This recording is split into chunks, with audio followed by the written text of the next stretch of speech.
요구르트에 들어있는 균보다 훨씬 더 강력하다고 볼 수 있습니다.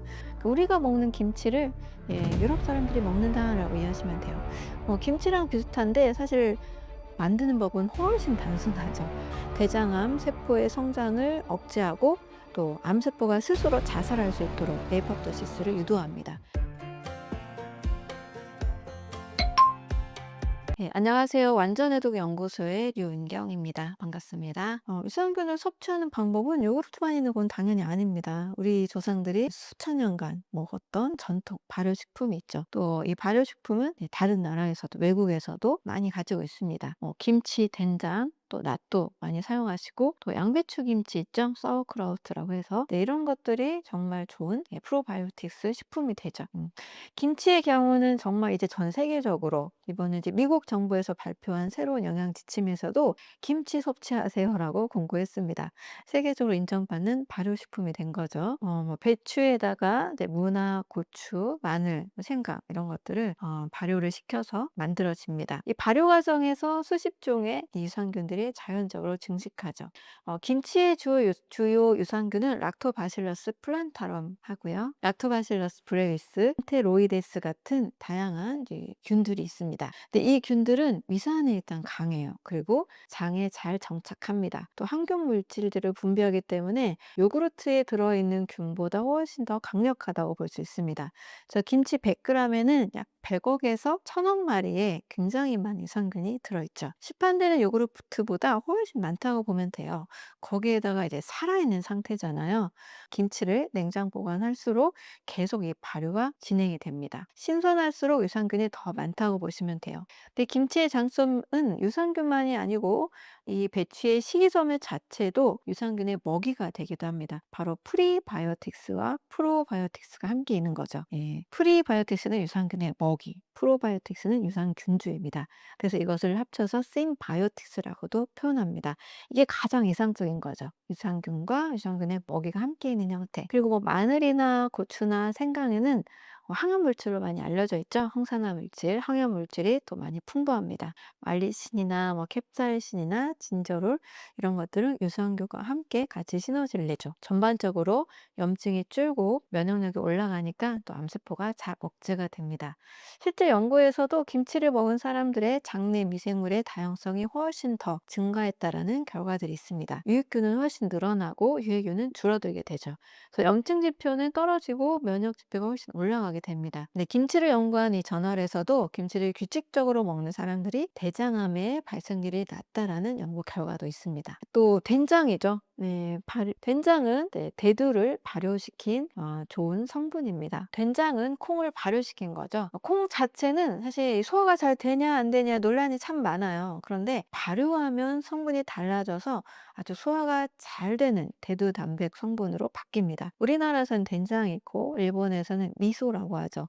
약간 다르지만 이 콩을 쪄서 메주를 만들고 소금물에 담가서 발효시키게 됩니다. 이 된장의 주요 미생물은 바실러스 균이나 효모 그리고 유산균들이 됩니다. 특히 바실러스 서브틸리스라는 성분은 강력한 이 효소를 또 분비합니다. 그래서 단백질을 아미노산으로 전분을 당으로 잘 분해해서 소화가 매우 쉬워지는 장점이 있습니다. 이 발효 과정에서 보면 이소플라본 이것을 그냥 섭취하게 되면 소화의 여부, 암의 여부, 암을 유발한다 어쩐다 여러 논란이 있잖아요. 그런데 발효 과정에서는 이 스플라본이 아글리콘이란 형태로 전환됩니다. 이렇게 전환된 이 성분이 바로 흡수율이 훨씬 올라가게 되고 또 우리 몸에서 훨씬 더 안정적으로 호르몬의 균형을 맞춰주게 돼요. 갱년기 증상 완화에도 좋고 호르몬 관련 암을 예방할 수도 있습니다. 또 된장에는 사포닌이나 펩타이드, 비타민 K2 같은 것들이 만들어집니다.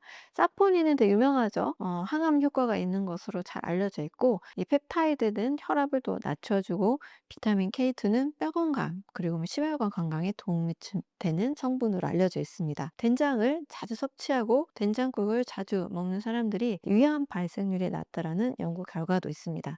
된장에 있는 항산화 성분 그리고 유산균이 또 위에 있는 헬리코박터 파일로리 균도 억제하기 때문인 걸로 이제 추정을 하고 있죠. 나또도 유명하죠. 나또는 일본의 전통 발효식품이죠. 근데 특히 비타민 K2가 많은 것으로 알려져 있습니다. 나또는 바시러스 나또균으로 발효가 되는 거죠. 근데 끈적끈적하게 뭔가 실 같은 게 생기잖아요. 바로 이게 특징입니다. 근데 나또의 경우에는 향 때문에 호불호가 좀 갈리기는 해요. 그런데 영양학적으로는 굉장히 좋다라고 보여집니다. 이 또 비타민 K2가 나또에서 가장 또 큰 특징인데, 나또 100g에는 하루 권장량의 10배가 넘는 비타민 K2가 들어있어요. 그래서 이 비타민 K2는 칼슘을 뼈로 보내서 뼈를 튼튼하게 하고 골다공증을 예방합니다. 그리고 혈관에서 이 칼슘이 제거가 되기 때문에 석회화나 동맥경화 같은 것을 예방해주는 효과도 있습니다. 나또에는 나또키나제라는 특별한 효소가 있죠. 바로 이 나또키나제는 혈전이 만들어지지 않게 혈전을 녹이는 효과가 있습니다. 혈액순환을 당연히 좋게 하고 혈관 질환인 뇌졸중이나 심근경색을 예방할 수 있습니다. 나또에도 아주 풍부한 유산균이 있고 바시러스균도 있어요. 그래서 장 건강, 면역력 증진 효과가 아주 뛰어납니다. 특히 이제 발효 과정에서 폴리감마 글루탐산이라는 물질이 만들어지는데, 바로 이 성분은 칼슘의 흡수를 더 돕는 것으로 알려져 있습니다. 그다음에 서양의 김치라고 알려져 있는 것이 바로 사워크라우트죠. 양배추 김치입니다. 양배추를 발효시킨 건데, 이 양배추 자체에도 굉장히 많은 미생물이 있죠. 독일이나 동유럽에서는 전통 식품으로 알려져 있죠. 우리가 먹는 김치를 유럽 사람들이 먹는다라고 이해하시면 돼요. 김치랑 비슷한데 사실 만드는 법은 훨씬 단순하죠. 그냥 양배추하고 소금, 물만 있으면 됩니다. 이 사워크라우트에도 유산균이 많이 들어있는데, 락토바실러스 플란타럼이나 메센테로이데스, 김치에 들어있는 이런 좋은 유산균들과 비슷한 균들이 들어있습니다. 또 양배추의 식이섬유도 유산균의 먹이가 돼요. 발효 과정에서 또 오히려 비타민C가 더 증가하게 됩니다. 생 양배추보다 이 사워크라우트에는 2배 이상 비타민C가 더 늘어나게 돼요. 이소티오시아네이트라는 항암 물질이 발효를 하면서 더 증가하게 됩니다. 원래 이제 생 양배추로도 또 찐 양배추로도 양배추는 많이 드시는 음식이죠. 십자가 채소로 알려져 있고 설포라판이 아주 풍부한데, 발효할 경우 생체 이용률은 더 올라가게 됩니다. 특히 옛날 이제 선원들이 계열병을 예방하기 위해서 신선한 과일은 이렇게 한계가 있잖아요. 바로 배 안에 사워크라우트를 만들어서 계속 섭취를 했습니다. 긴 항해 중에도 비타민C가 계속 공급이 될 수 있는 좋은 방법이 되었습니다. 네, 발효의 힘은 정말 어마어마하기도 하고, 또 우리 몸에 미치는 영향이 굉장히 다양하게 좋은 것으로 알려져 있습니다. 일단 가장 직접적으로는 대장의 상피세포를 건강하게 만들어줍니다. 발효식품은 단순히 이제 유산균을 공급하는 게 아니고요. 발효 과정에서 만들어지는 수많은 이 파생 물질들이 있어요. 발효 과정에서 만들어진 이 물질들 덕분에 장 건강이 아주 크게 좋아집니다. 특히 대장 상피세포를 직접적으로 건강하게 만드는 차원에서 장 건강이 빠르게 회복이 되죠. 또 유산과 또 단세지방산이 있습니다. 발효 과정에서 젖산과 단세지방산이 있습니다. 발효 과정에서 이 유산균은 당분을 분해해서 젖산, 유산이라고도 하죠. 젖산을 만들어냅니다. 그래서 음식의 맛을 신맛으로 바꿔주는 거죠. 근데 이렇게 신맛, 이 산성의 환경은 병원균의 성장을 억제하는 역할을 해줍니다. 예를 들면 식중독균이나 부패를 더 촉진하는 균들을 다 이제 제거를 해주는 거죠. 그래서 발효식품은 변질 없이 오래 보관되는 특징이 있기도 합니다. 이 젖산의 경우 장에서도 좋은 역할을 하는데요. 바로 장내 pH를 약산성으로 유지해서 유해균을 계속 억제해주는 효과를 갖고 있습니다. 병원성 대장균, 살모넬라, 클로스트리디움 이런 것들이 살기 힘든 환경을 만들어주는 거죠. 이 발효식품이 장에 잘 도달하면 장내 미생물이 이것을 또 발효시킵니다. 바로 이게 2차 발효예요. 이 과정에서 바로 단세지방산이 만들어지죠. 주로 우리가 알고 있는 단세지방산은 부티르산, 프로피온산, 아세트산 이런 것들이 있습니다. 여기서 이제 부티르산이 대장 상피세포의 주요 에너지원이 되는 거죠. 대장 점막세포는 이 부티르산이 먹이가 돼요. 이걸 먹고 이 세포들이 무럭무럭 이제 건강하게 재생이 됩니다. 또 이 세포 간의 연결, 이 연결이 더 튼튼하게 만들어지고 장벽이 잘 보호되고 튼튼해집니다. 또 부티르산의 특징은 바로 염증을 줄여주는 매우 중요한 역할을 하죠. NF-카팝이라는 아주 유명한 염증 신호 체계가 있는데요. 바로 이 경로를 차단합니다. 그러면 이제 염증 물질, 염증성 사이토카인 같은 것들이 줄어들게 돼요. 만성염증이 개선이 되는 효과도 있습니다. 또 부트리산은 놀라운 특징이 하나 있는데 또 암세포를 공격하는 역할을 하고 있습니다. 대장암 세포의 성장을 억제하고 또 암세포가 스스로 자살할 수 있도록 정상세포는 더 건강하게 하고 암세포는 죽이는 효과가 있으니까 굉장히 좋은 항암 식품이 되는 거죠. 또 이 발효식품에는 바로 살아있는 효소가 있습니다. 미생물들이 만들어내는 바로 소화 효소들이죠. 프로테아제, 단백질을 분해하고 아밀라제, 탄수화물을 분해하고 리파제, 지방을 분해하는 효소들이 바로 발효식품 안에 많이 만들어집니다.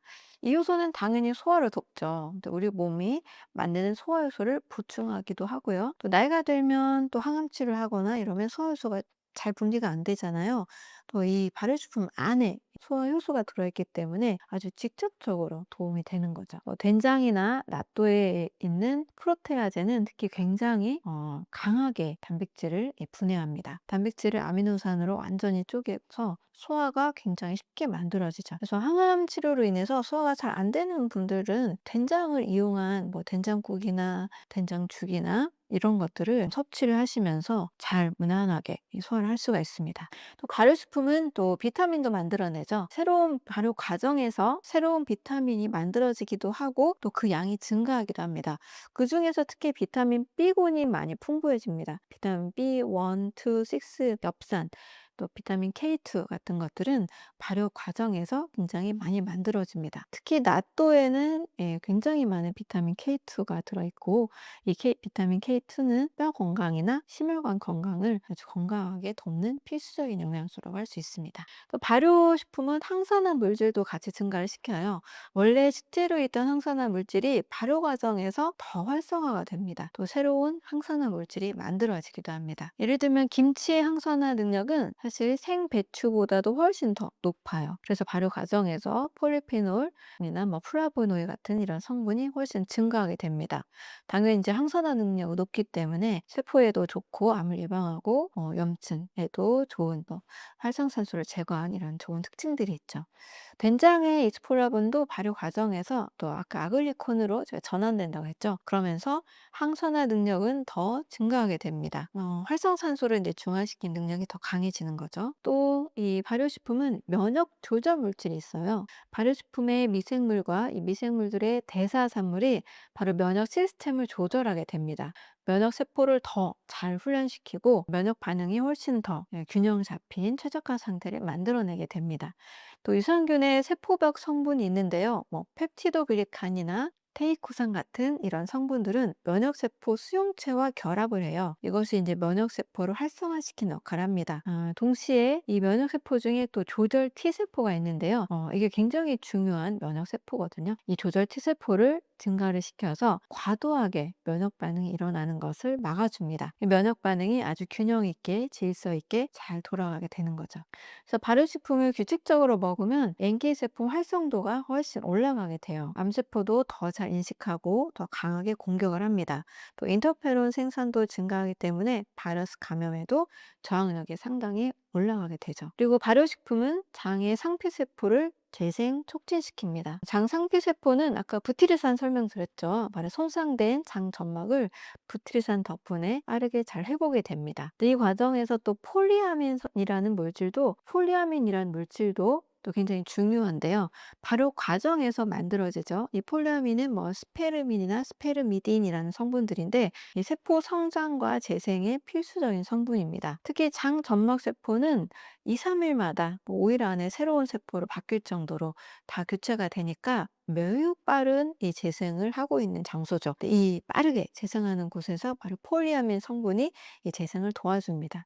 항암 치료 받으면 장 점막이 손상되잖아요. 정말 음식 못 드시고 소화 안 되고 설사도 하고 복통도 일으키기도 하고 당연 영양이 흡수가 안 됩니다. 그래서 너무 저체중으로 여성분들이 35kg까지 빠지기도 하고 남성분들이 40kg까지 빠지기도 하고 이런 환자분들을 많이 볼 수 있는데 항암 치료에 있어서는 장 점막 복구가 너무너무 중요한 거죠. 그런데 이 발효식품을 드시면 바로 손상된 장 점막이 빠르게 회복이 돼요. 그러면서 부작용이 또 줄어들게 됩니다. 또 이 음식이 좀 점막 개정되니까 영양이 흡수가 되죠. 영양 상태가 개선이 되고 점점 좀 체력을 복구하는 쪽으로 몸이 바뀝니다.